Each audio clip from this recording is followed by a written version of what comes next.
Oui, j'étais pas un auteur ou co-auteur de ce rapport de Cryosphère et Océan. Je suis un co-auteur du prochain rapport numéro 6, mais j'ai eu l'opportunité d'être comme expert dans la délégation belge qui ratifie le Summary for Policymakers, donc le résumé pour les décideurs du GIEC, donc de ce rapport. C'est donc 50 pages où, mot pour mot, 194 pays vont dire leurs mots pour voir s'ils sont d'accord avec cela, si c'est bien formulé, et tout donc en pleine conscience que ça doit être en accord avec le rapport scientifique sous-jacent qui contient plus que 1000 pages. Et donc, c'est un résumé d'un résumé déjà, hein, parce qu'il y a un résumé de la partie scientifique, et puis de ça, on fait un résumé pour les décideurs. Et donc, il y a 5 figures là-dedans, et je crois que le débat sur les 5 figures, ça prend le plus de temps. C'est 5 jours, du 8h du matin jusqu'à 3h du matin, du lendemain. Hein. Et le dernier jour, c'était de 8h du matin jusqu'à midi le lendemain. En fait, c'est celui qui reste éveillé qui gagne. C'est ça un peu. Mais c'était une chouette expérience, malgré tout ça. Et je crois que le résumé reflète relativement bien ce qui est dans le rapport, et qui met en évidence les points les plus importants. Parce que l'océan et la cryosphère, ce sont des régions indispensables pour la vie sur Terre, en sachant qu'il y a presque 700 millions de personnes qui vivent dans des régions de haute montagne, presque la même chose dans les régions côtières à faible élévation, et donc qui sont face à la hausse du niveau marin, et puis encore quelques dizaines de millions dans l'Arctique et dans des petits États insulaires qui sont en voie de développement. Donc ce réchauffement planétaire, on savait déjà depuis des autres rapports, le précédent rapport AR5 du GIEC de 2013, que ça a des graves conséquences pour les écosystèmes et les populations. D'un côté, au niveau de l'océan, elle se réchauffe, elle absorbe aussi plus de dioxyde de carbone, elle s'adifie et donc elle devient aussi moins féconde. Et au niveau des glaciers, tout ce qui est cryosphère, c'est les glaciers, calottes glaciaires, glaces de mer, l'ensemble, ça entraîne une élévation du niveau marin et des phénomènes côtiers extrêmes de plus en plus intenses. Pour arriver à dire, mais qu'est-ce qui va se passer dans le futur, qu'est-ce qu'on peut expecter, eh bien, on a établi une série de scénarios de forçage radiatif anthropique, ce qu'on appelle Representative Carbon Pathways. C'est en fait des scénarios qui représentent, si on voit ici, ce qui se passe au niveau d'ajout de carbone dans l'atmosphère via le biais de l'homme.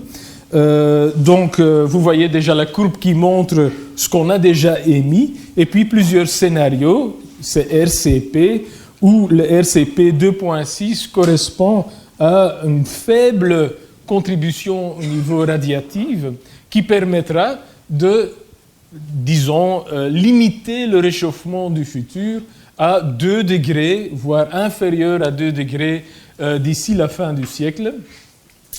Par rapport aux températures pré-industrielles. Pour comparer ça aujourd'hui, c'est 1 degré en plus, parce qu'on a déjà réchauffé à peu près 1 degré. Et puis il y a l'autre scénario, cette courbe rouge en haut, c'est le RCP 8.5, ça correspond à une forçage radiatif de 8.5 watts par mètre carré d'ici la fin de ce siècle. Ça correspond plus ou moins avec ce qu'on appelle business as usual. Donc, en fait, la trajectoire sur laquelle on est en train d'aller, si on n'entreprend rien, pour limiter l'ajout de gaz à effet de serre, et notamment le CO2. Donc, vous voyez ici ce que ça représente en combustion, en ajout de carbone. Bon, basé là-dessus, on peut faire un résumé, on peut donc observer ce qui s'est passé déjà jusqu'à aujourd'hui, et puis on peut aussi utiliser ces scénarios pour regarder comment ça pourrait, selon ces scénarios, évoluer. Et donc, au niveau de température, c'est la première à gauche, en haut, il n'y a rien de nouveau. Donc, c'est différents scénarios au niveau de hausse de température, parce qu'en fait, c'est les mêmes scénarios qui ont été utilisés pour le dernier rapport en 2013. Donc, c'est pour un RCP 2.6, une hausse de température donc limitée à ces 2 degrés pré-industriels, mais donc au-delà de 4 à 5 degrés pour un scénario 8.5. Ça engendre aussi une hausse de température des surfaces océaniques qui va donc aussi grimper moins vite évidemment que la température atmosphérique parce que l'océan a une capacité calorifique beaucoup plus importante et ça prend plus de temps pour que ce réchauffement se fait et ça se mélange aussi sur une profondeur plus importante. Donc vous voyez que toutes ces courbes sur le tableau à gauche, ils montrent des augmentations, donc aussi des fréquences, augmentations dans la fréquence des canicules ou des périodes chaudes marines. On connaît des canicules dans l'atmosphère, mais ça existe aussi au niveau de l'océan. Donc certaines régions à la surface qui qui deviennent beaucoup plus chauds avec des conséquences pour l'écosystème qui est donc assez important. Mais évidemment, je ne vais pas parler énormément des océans. Malheureusement, malgré le titre ici, c'est parce que tout le monde, après moi, va parler de l'océan. Et donc, je vais surtout m'axer un peu sur d'autres choses. Mais donc, comme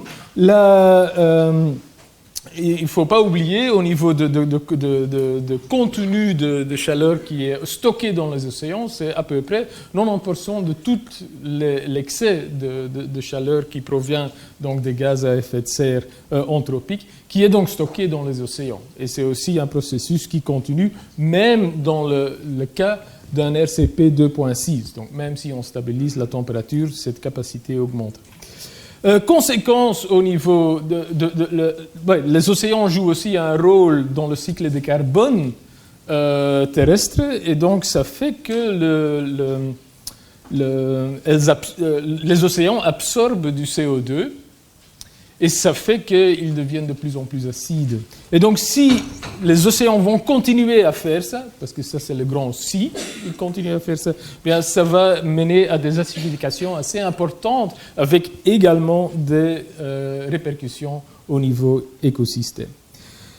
Glace de mer, c'est donc en Arctique, même histoire, donc diminution de cette surface glace de mer et selon un RCP 8.5, la probabilité déjà au milieu de ce siècle-ci d'atteindre donc une Arctique en été, bien entendu, qui sera sans glace au niveau du pôle Nord, mais qui se rétablit évidemment partiellement en hiver. Mon truc, c'est le niveau marin. Et donc la fonte des glaces, donc je suis obligé d'y passer. On sait que cela contribue à la hausse du niveau marin. Le niveau marin global a augmenté depuis le début du XXe siècle et pendant le XXe siècle à environ 1,5 1 mm et demi par an, voire 2 mm par an. Aujourd'hui, c'est plus que 2 fois ça. Donc on est à une hausse de 3,6 mm par an, donc ça veut dire 36 cm sur un siècle. Et le siècle passé, c'était essentiellement l'expansion thermique qui était responsable pour cela. Le fait qu'on chauffe les océans, ils prennent un plus grand volume et donc ils montent, la surface monte. Actuellement, c'est différent. On a donc de plus en plus des contributions de glace, des glaciers, mais aussi des calottes glaciaires. Groenland et Antarctique sont maintenant ensemble des facteurs, ensemble avec les glaciers, un facteur plus important que cette expansion thermique. Et en fait, ça continue. En fait, Groenland contribue environ 1 mm par an au niveau marin.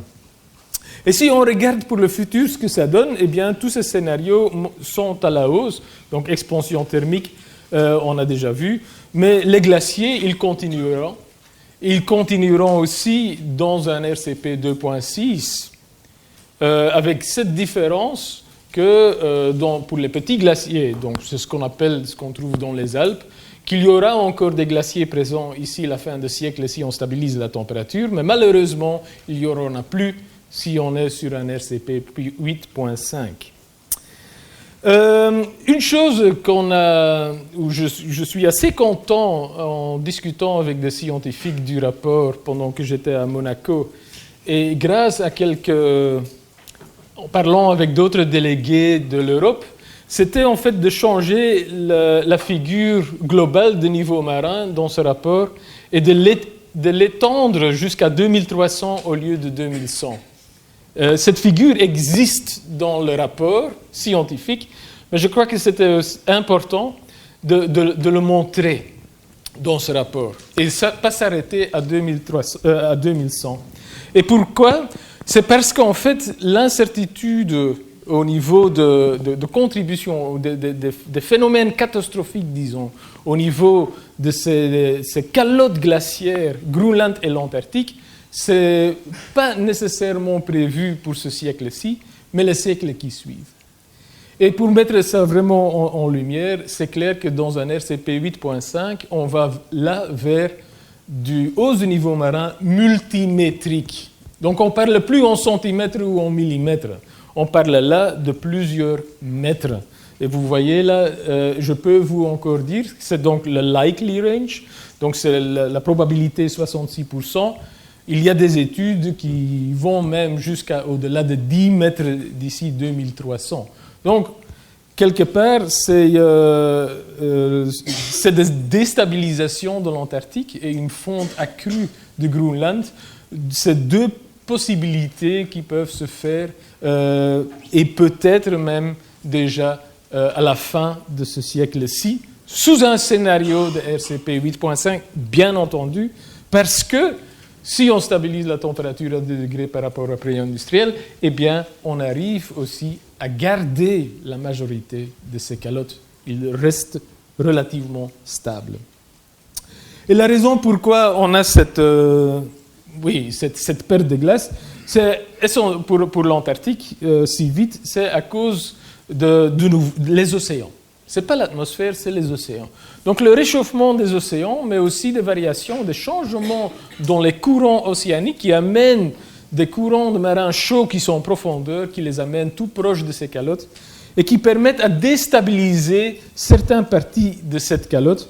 Et ces parties flottantes que vous voyez là, floating ice shelf, des plateformes de glace, si on les amincit suffisamment, ils agissent comme un bouchon de liège sur une bouteille qu'on met à l'horizontale.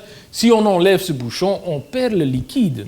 Et c'est exactement la même chose. Il joue un rôle crucial dans la stabilité d'une calotte. C'est pour cette raison que j'avais fait une expérience il y a quelques années d'enlever dans un modèle toutes ces plateformes de glace. C'est évidemment ridicule un peu, parce qu'ils sont bel et bien là et ils se fragilisent un peu. Mais les enlever directement, c'est un peu cru. Mais ça montre, c'est indicatif que sur une période de 500 ans, on peut donc perdre, comme le tableau en haut le montre, de grandes parties dans des bassins marins de l'Antarctique, des grandes quantités avec des hausses multimétriques, en fait, de 5 à 16 mètres contribution au niveau marin. Donc, d'où l'importance de garder ces plateformes de glace stables. Au niveau marin, ce n'est pas quelque chose on parle toujours de niveau marin moyen, mais en fait, il y a beaucoup de variations régionales là-dedans. Parce qu'il faut savoir que si on change la masse à la surface de Terre, ça change aussi la gravité. En fait, quand on a une grande masse comme une chaîne de montagnes, le niveau marin est attiré vers là. Si on enlève la montagne, le niveau marin va s'abaisser. C'est la même chose avec ces calottes glaciaires. Une calotte glaciaire est une grande masse. Elle attire le niveau marin. Et donc, si on va perdre cette glace, globalement, le niveau marin augmente, mais à proximité de cette calotte qu'on a perdue, ou une partie qu'on a perdue, le niveau marin s'abaisse.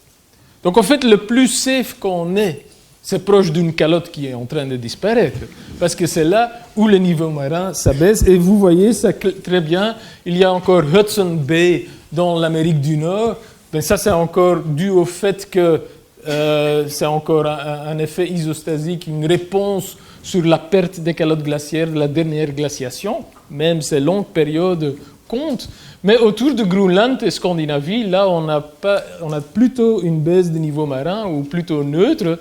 Mais les conséquences, si on perd aux deux pôles de la glace, c'est les régions équatoriales qui vont ramasser le plus de hausse de niveau marin, et donc aussi une grande quantité des îles Pacifiques qui sont donc face non seulement à niveau marin moyen, mais un peu plus, parce qu'ils ont aussi cet effet de gravité.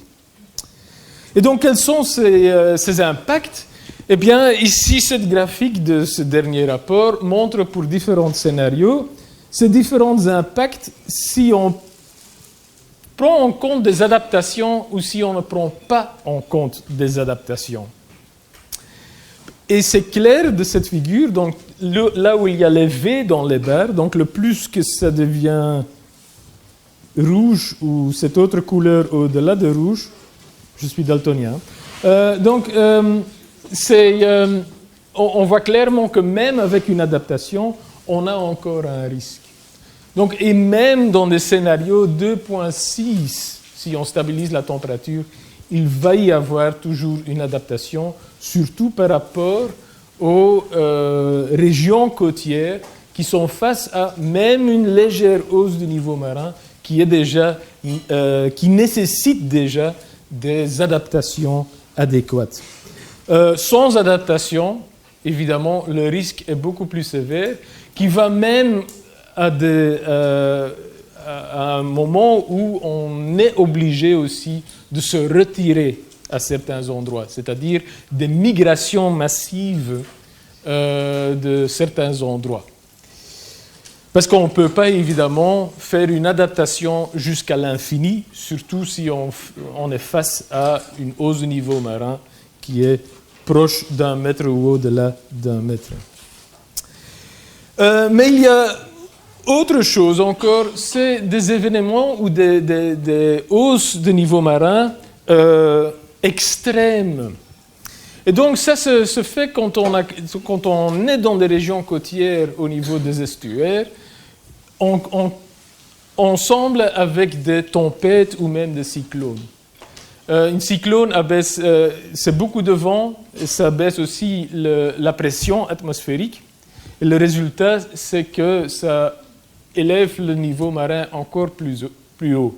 Donc, ensemble avec une hausse du niveau marin, ça augmente le risque d'inondation et de dégâts à l'intérieur. Et donc, malgré ça, donc à cause de cela, une hausse de niveau marin engendre qu'un phénomène historique, donc quelque chose qu'on a déjà connu les dernières 100 ans et qui se produise une fois tous les 100 ans, eh bien, se produira d'ici la fin du siècle tous les ans, sans adaptation. Donc, et c'est clair que le niveau de risque est donné ici pour RCP 5 et la figure en bas, c'est pour le RCP 2.6. On voit que le risque, il est partout, même si on est face à des faibles hausses de température. Ce risque, il est bel et bien là. Et pour certaines régions, ce risque a déjà commencé. Donc, c'est les points les plus foncés. Là où il n'y a pas de points, ça ne veut pas dire qu'il n'y a pas de risque. Il n'y a simplement pas de données. Et donc, en conclusion de ce rapport, c'est le choix qu'on a. Donc, il y aura, si on veut limiter ce grand nombre de risques et changements, on est obligé de réduire fortement nos émissions de gaz à effet de serre. Et le précédent rapport, le rapport spécial sur 1,5 degré, d'où j'ai ici une figure, montre qu'on doit donc contourner cette courbe de montée des gaz à effet de serre ou de température vers le bas pour la stabiliser, donc diminuer drastiquement la quantité de CO2 émise anthropique dans l'atmosphère. Mais à certains endroits, les adaptations seront et même des adaptations importantes seront nécessaires, même si on limite la température. Et ça devient seulement extrêmement grave si on ne le limite pas. Et donc, je vais m'arrêter ici.